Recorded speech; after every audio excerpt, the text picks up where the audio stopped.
خبر هرات کې د هټیوالي پلټنې طالبان له محرم پرته ښځو ته د پیر اجازه نه ورکوي.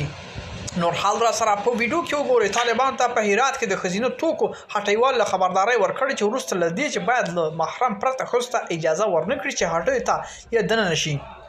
طالبان سه د خبرګولي پر 23 هرات ښار لیلامي واټ هټیوال ته له دننه کېدو وروسته هغه ښځې چې یوازې هلته اړتیا وړ توکو پیر لپاره تللې راویستلې. ځایي سرچینې هشت ورځپاڼې ته وایي چې طالبان هټیوال ته ویلي چې له ګناه او فحشا مخنیوي لپاره هیڅ ښځینه حق نه لري چې له محرم پرته بازار ته راشي او هټیوال ته هم حق نه لري چې له هغو ښځو سره خبرې وکړي. طالبانو په دې وروستیو پر ښځو په ځانګړې توګه د هرات پر ښځو ډېر محدودونه لګولي دي. ملګرو دا وه زموږ چمتو شوي ویډیو. که ستاسو دې ویډیو په اړه کوم نظر پیشنهاد لرئ موږ سره په کومنټونو کې شریک کړئ او د لا ښکلو ویډیوګانو لپاره له موږ سره پاتې شئ. تر بیا ښې چارې.